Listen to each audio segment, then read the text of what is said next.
I never imagined that loneliness could push me to the edge of myself. My marriage had grown cold, not in any dramatic, heartbreaking way, but in the slow, suffocating way that turns soulmates into strangers. My husband and I had become polite cohabitants. We shared meals but not moments. Our conversations were transactional, void of depth. Our bedroom, once a place of intimacy, had become just another room we both passed through. I kept telling myself this was normal. That after years together, it was unrealistic to expect passion to still burn.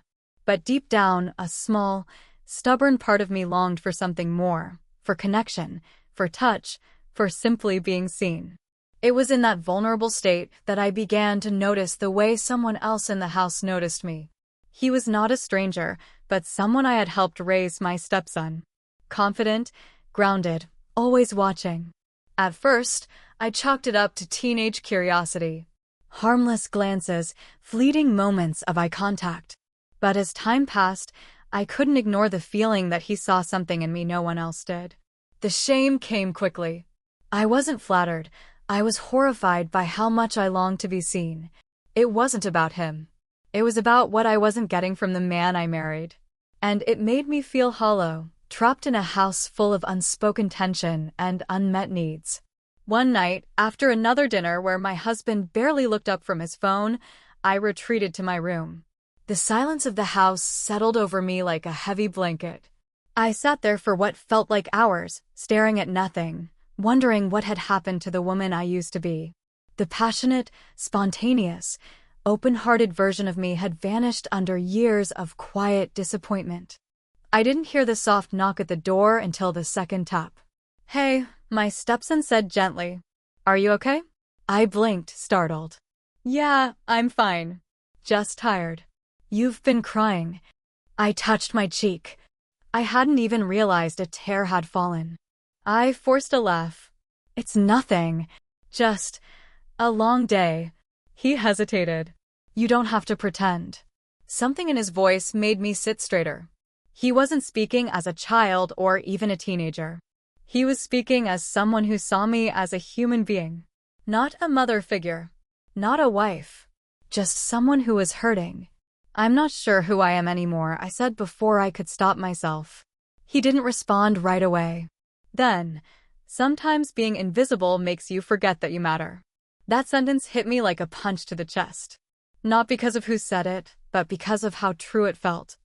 "I should probably get back to studying," he added after a moment. "Yeah," I whispered, my voice thick. He left, the door closing with a soft click. And I sat there, not ashamed of being seen, but afraid of what it meant that I needed to be. The next morning, I couldn't look anyone in the eye. My husband didn't notice anything unusual, he rarely did. But I felt the shift inside me, a sense of awakening. Not about attraction, but about recognition. I was starving for attention, for presence, for the smallest sign that I was still more than a shadow of the woman I used to be. In the days that followed, I began journaling again. Just a few lines a night. I started taking walks, sometimes alone, sometimes with a neighbor I hadn't spoken to in years. I signed up for a local yoga class and felt ridiculous at first, but slowly, I began to reclaim my body not as something to be looked at, but as something that belonged to me. When my husband announced he'd be traveling for work again, I didn't feel dread or temptation. I felt clarity.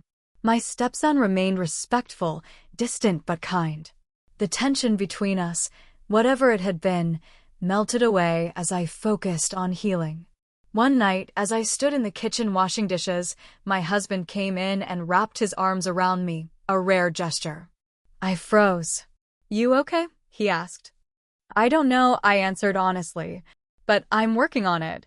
He looked surprised, but he didn't pull away. Maybe he saw something in my eyes too, something that had been missing in both of us. Loneliness had brought me to a dark place. But it also forced me to see the truth. I had abandoned myself long before anyone else did. And now I was finally finding my way back.